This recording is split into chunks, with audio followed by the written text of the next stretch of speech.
Thanks for coming me today. Doctor, if you've got any questions about the Vietnam1, I'll be glad to answer them if I can. So, but the main thing about school is a good education, you know. Because there's in the army there's a lot of opportunity for really good jobs. You don't have to join the army and carry a rifle around all the time. You can be whatever you want to be. Like a doctor, a carpenter, a nurse, doctor, anything you want to be. So, when I went in the army in 1967, it was in national service, but being an Aboriginal, I didn't have to register for national service, but I volunteered. So it got me away from the railway. I enjoyed it, all the training and that, and I'm just glad that I survived and come home. I really come from Moree, and I was born here in Moree and lived on the mission down there. Please excuse me. And I also lived up at the old top camp up there. I went to the mission school, and from there we went to this school here.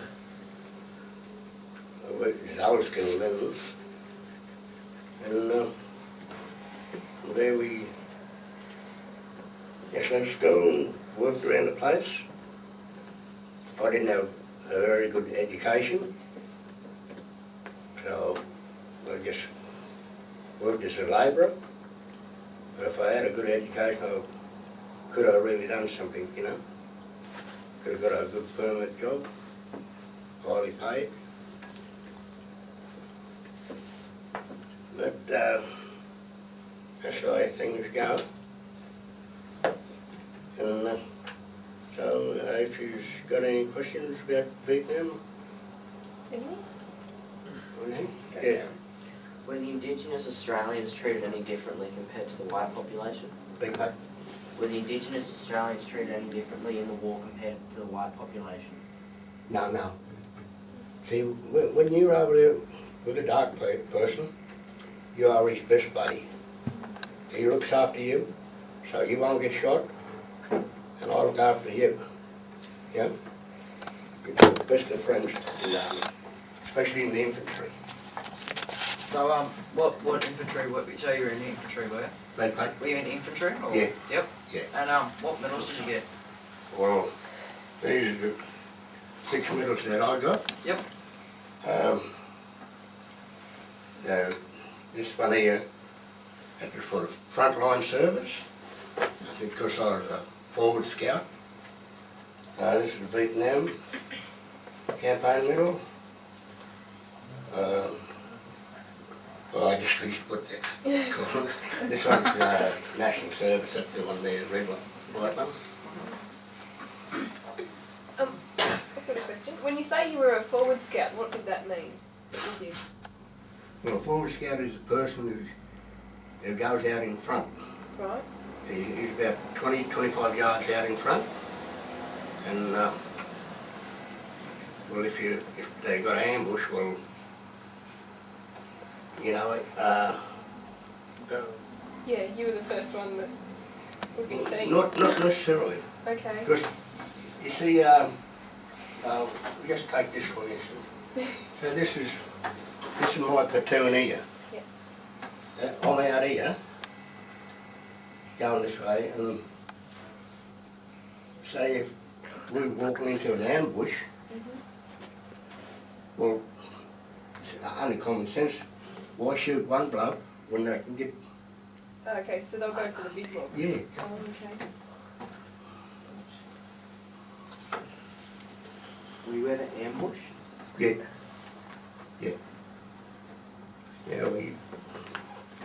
It's been a forward scout.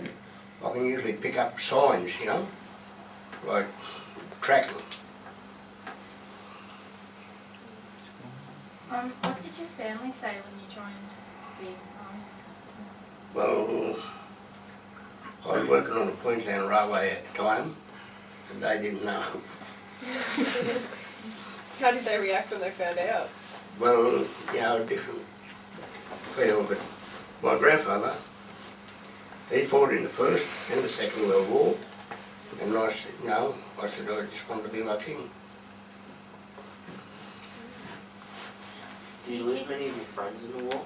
Beg pardon? Did you lose many of your friends in the war? In our platoon, not many, only about 4.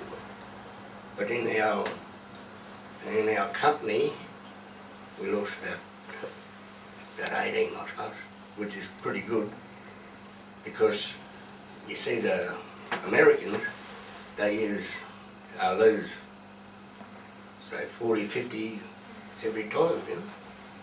They lost a lot more than what we did. They weren't quiet enough.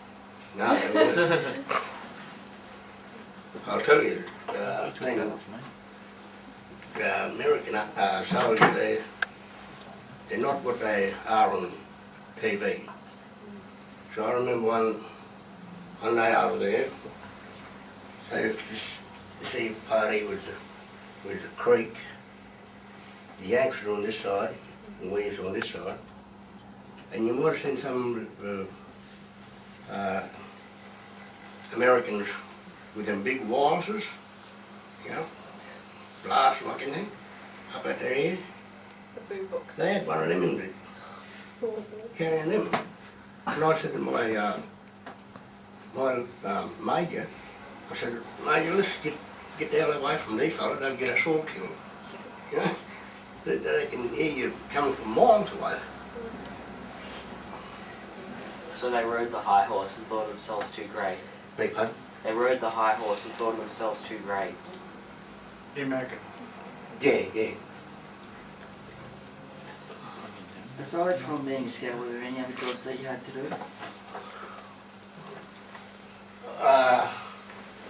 No, well, we all had our duties to do, you know.